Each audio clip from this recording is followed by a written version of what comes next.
Hai guys, ketemu lagi sama gue Yoka. Kali ini kita mau ngomongin tentang toolbox non-teknis programmer, tepatnya tentang pola pikir. Habis naik level, jangan takut salah. Oke, em, sebelumnya mungkin kita harus ngomongin dulu ya. Kayak kalau misalnya di perusahaan IT atau sejenisnya itu levelnya kayak gimana sih? Jadi levelnya itu biasanya untuk programmer itu yang pertama itu ada junior software engineer. Eh, itu itu yang baru banget ya. Biasanya fresh graduate atau yang benar-benar pertama kali, yang paling bawah gitu. Laddernya ya. Habis itu naik ke situ ada software engineer biasa gitu. Habis itu ada senior software engineer. Habis itu ada staff atau tech lead atau principal atau arsitek. Ini beda-beda banget di tiap perusahaan ya. Eh, Contohnya di perusahaan A itu ada yang dia habis senior itu tech lead, tapi kalau di perusahaan B itu ada yang habis senior itu principal. Jadi beda-beda banget. Nah, eh, habis tadi kita mau ngomongin biasanya kalau yang udah awal-awal jadi programmer atau pertama kali belajar itu biasanya tuh kita ngerasain hal-hal yang di bawah ini kayak kita pengen banget belajar, kita pengen banget tahu satu kalau buat kayak gini gimana caranya sih gitu. Kalau kita mau buat A itu gimana, mau buat B kayak gimana gitu. Dan kita biasa excited banget ya dan pengen banget belajar. Habis itu kita biasanya nggak so tahu gitu karena kita eh, ngerasa kayak kita baru belajar nih ya udahlah kita belajar aja gitu. Kita nggak so tahu, nggak gengsian gitu. Habis itu kita fokusnya itu ke pengen berkembangnya biasanya. Kayak kita tahu udah di paling bawah gitu dan kita pengen banget buat berkembang ke atas. Dan yang paling utama itu kita nggak masalah sama berbuat kesalahan ya. Biasanya kayak kalau pikirnya kayak, gue masih junior kok, wajar dong kalau mau berbuat salah atau sejenisnya gitu. Tapi sayangnya, biasanya ketika kita habis naik level atau terima kerja gitu ya, dari yang tadinya nggak kerja jadi kerja, atau misal dari junior ke middle, atau dari middle ke senior, atau senior ke tech lead gitu. Itu biasanya tuh kadang-kadang kita kayak ngerasa takut salah gitu. Tahu salah, takutnya dikiranya apa namanya kayak ini kenapa sih udah level ini kok mesti salah-salah aja gitu. Atau even gengsian kayak gengsi dong, saya udah level segini salah sih gitu. Atau yang biasanya agak sering kerasa itu adalah kayak kita ngerasa kayak kok gue nggak kerasa pantas ya di level ini ya gitu. Gue ngerasa kalau ini gue hoki aja nih atau sebenarnya gue nggak kayak gini cuma dinaikin aja gitu. Nah itu yang namanya imposter syndrome.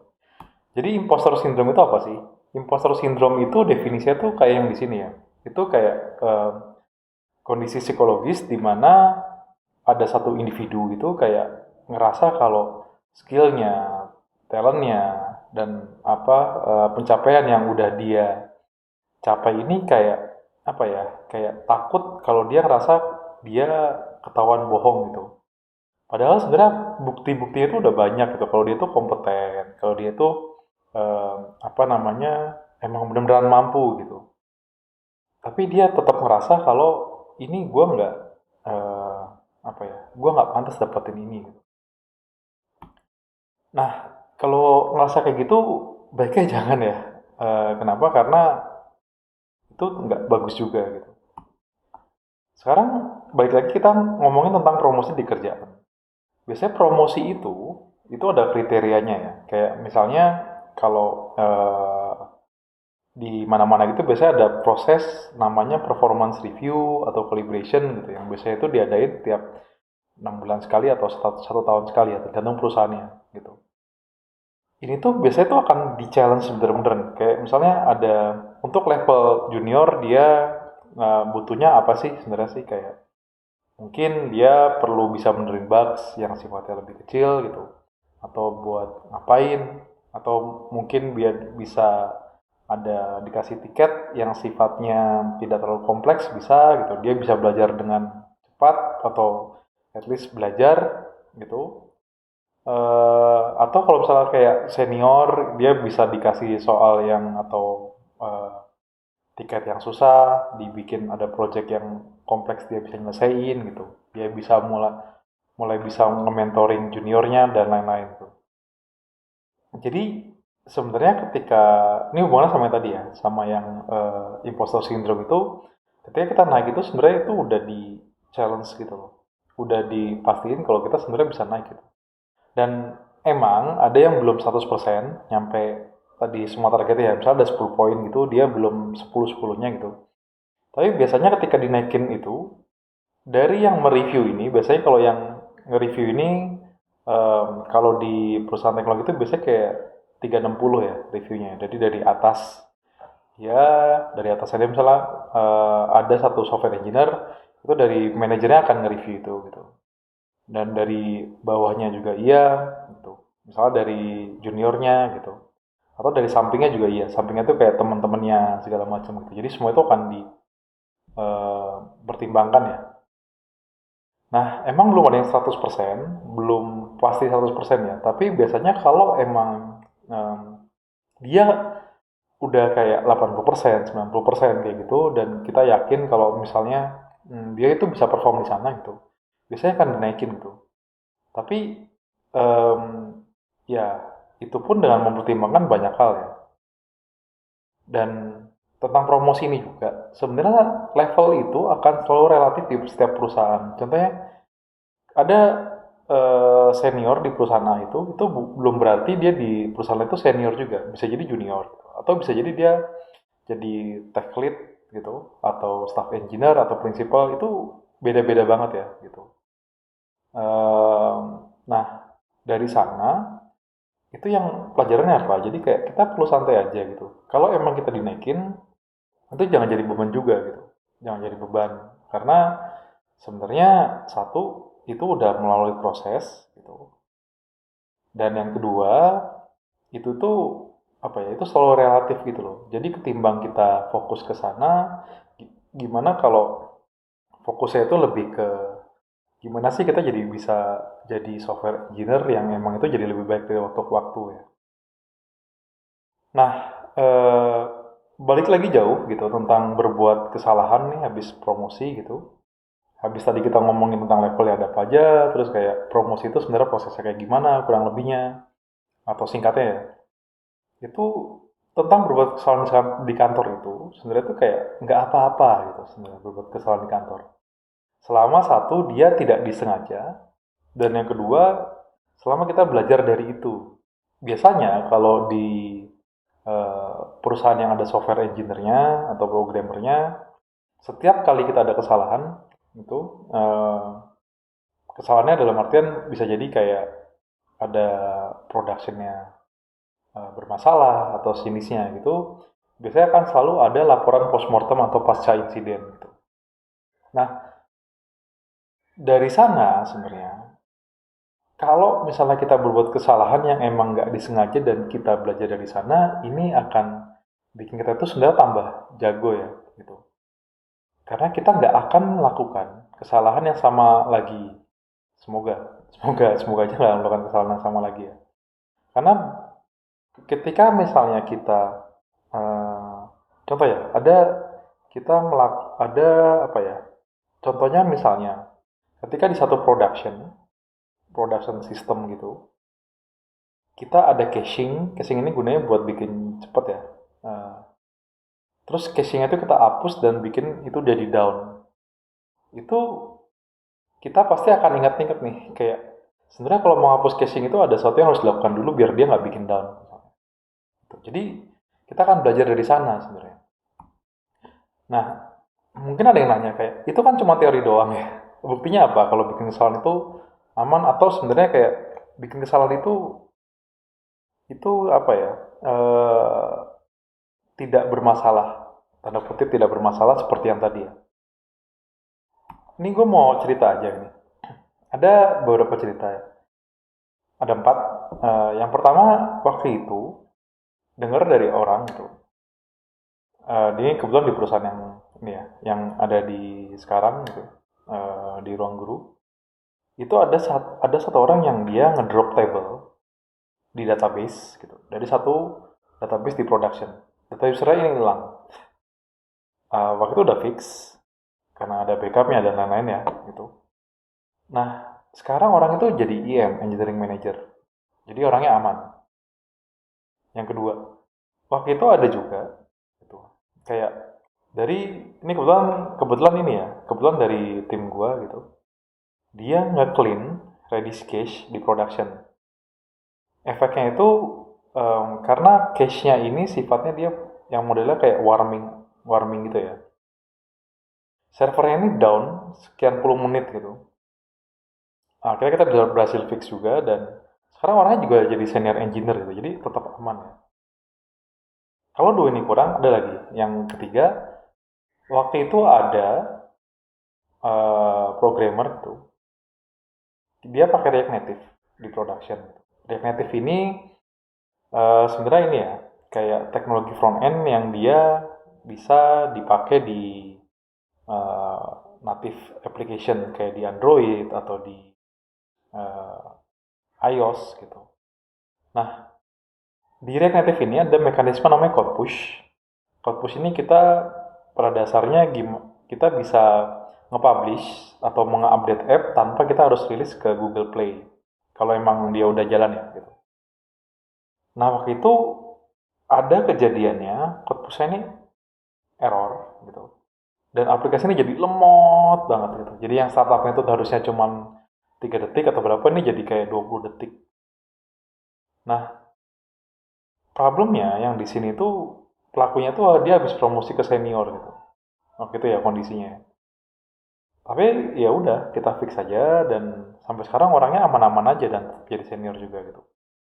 Atau yang paling terakhir nih, ada satu orang yang dulu dia waktu jadi programmer itu dia ngapus database di production. Gitu. Orangnya sekarang aman-aman aja. Dia jadi SVP di salah satu perusahaan startup teknologi yang gede ya. Jadi sebenarnya itu yang tadi itu beneran gitu, nggak pakai tipu-tipu ya. Jadi sebenarnya itu ya udah, kesalahan itu adalah sesuatu yang emang akan terjadi, pasti terjadi, nggak mungkin nggak terjadi gitu. Ya jangan takut buat berbuat salah, asalkan itu nggak disengaja dan kita emang udah berusaha maksimal gitu, karena kita nggak tahu masa depan kan. Cuman problemnya misalnya ada yang bilang kayak, ya tapi di perusahaan gue nggak gitu gitu. Gue pernah lihat ada orang yang bikin salah dan diajar habis-habisan. Misalnya ada orang kayak gitu yang ngomongnya. Kalau yang buat kayak gini, gue cuma mau bilang kalau budaya perusahaan itu penting banget. Perusahaan yang baik itu akan bikin kita aman secara psikologis, termasuk dari berbuat kesalahan yang nggak disengaja. Gitu.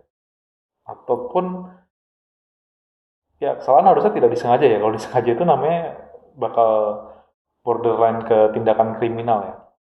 Gitu. Uh, Kalau misalnya kejadiannya kayak gini, gitu, misalnya perusahaan yang tempat kita ya kita lagi kerja itu dia merasa kita nggak aman secara psikologis untuk berbuat kesalahan gitu, itu ya kita perlu komunikasi ini ke atasan atau stakeholder ya. Kita bilang kayak eh, menurut gua atau menurut saya ini budaya sepertinya tidak baik gitu. Kenapa? Karena kalau tidak bisa berbuat kesalahan ya akan susah untuk berkembang. Kesalahan yang bisa di ngomongin dengan baik-baik segala macam gitu ya. Kalau emang masih nggak benar atau masih tetap nyalain orang lain kalau misalnya ada kesalahan dan lain-lain, ya udah pindah aja gitu. Kenapa? Karena kalau perusahaannya kayak gini ya, itu kita nggak akan pernah bisa berkembang maksimal gitu. Dan ya itu buang-buang waktu aja, ngapain stay di satu tempat kalau misalnya kita tiap hari itu kayak main game horor gitu, takut berbuat salah gitu. Karena suatu saat nanti kita pasti akan berbuat salah, nggak mungkin nggak. Ya, mendingan nggak usah ada di sana, siap-siap buat nyari kerja, karena itu buang-buang waktu stay di perusahaan kayak tadi ya. Nah, jadi gimana? Jadi sebenarnya ketika habis naik gitu, balik lagi sebenarnya kita cuma perlu fokusnya itu ke proses gitu. Kita perlu tahu kalau level itu cuma gelar aja, jadi jangan dijadiin beban ya. Berbuat salah itu juga harusnya jadi sesuatu yang emang aman untuk berbuat salah. Selama emang nggak sengaja gitu, dan tipsnya itu ya kita fokus kayak misalnya gini, kita mau deploy ke production, kita ada bikin aja checklistnya gitu kan. Checklistnya untuk deployment atau rilis ini apa aja sih? Misalnya eh, harus matiin servisnya dulu gitu misalnya, atau harus ngelakuin double write dulu gitu, atau habis itu kita harus mungkin yang deploy itu dari front end-nya dulu atau dari back end-nya dulu gitu. Dan kalau ada ini ya kita harus ngelakuin itu gitu. Kita buat checklistnya dan kita lakuin berdasarkan checklistnya itu. Kalau nggak ada ya cari tahu atau bikin gitu. Kalau nggak tahu ngapain ya di internet ada, dokumentasi ada gitu. Bisa dicari-cari ya. Atau di tanya teman kantor gitu. Teman kantor kan ada banyak ya. Dan kalau misalnya kita tahu tentang sesuatu, misalnya kita tahu nih ada teman kita yang mau ngedeploy ini gitu, kita bisa nyaranin kayak apa namanya, kayaknya kalau mau ngedeploy kayak gini atau mau meluncur ini di production kita harus cek stepnya A B C D gitu ya, share aja jangan takut salah gitu. Karena nggak ada untungnya juga kalau kita takut salah gitu, itu jadi stres dan kemungkinan salahnya itu akan gede. Nah dari sana eh, sebenarnya ada beberapa hal yang bisa dipikirin ya, atau buat dipikirin ya. Itu kayak pertama, kapan sih terakhir kali kamu ngerasa takut atau berbuat salah tapi malah jadinya bikin ribet? Bisa jadi kayak waktu itu eh, sebenarnya kalau misalnya nggak mikirin berbuat salah itu bisa lancar, tapi karena takut nih jadi nervous atau jadi malah jadinya ruwet sendiri gitu. Jadinya deadline-nya apa namanya kelewatan atau kayak gimana gitu. Nah, yang kedua itu kayak perusahaan yang baik itu akan selalu bisa mentolerir kesalahan yang tidak disengaja selama dia belajar dan lain-lain seperti yang tadi ya. Apakah tempat kamu seperti itu? Atau jangan-jangan kesalahan itu adalah sesuatu yang tabu buat dilakuin di tempat kamu ya. Yang ketiga, coba ingat-ingat lagi waktu kamu pertama kali belajar programming. Kamu kan waktu itu saat itu nggak takut buat bikin salah ya. Mau ada error ya, udah error aja gitu. Enak banget ya waktu kayak gitu ya. Sekarang kayak kondisinya masih sama nggak? Kalau misalnya udah nggak sama, kalau sekarang misalnya takut-takut kayak gitu, itu gimana caranya ya biar kamu bisa ngerasain itu lagi? Oke, sekian dari gua. Sorry kalau ada salah-salah kata. Semoga bisa bermanfaat. Thank you. Sampai ketemu lagi.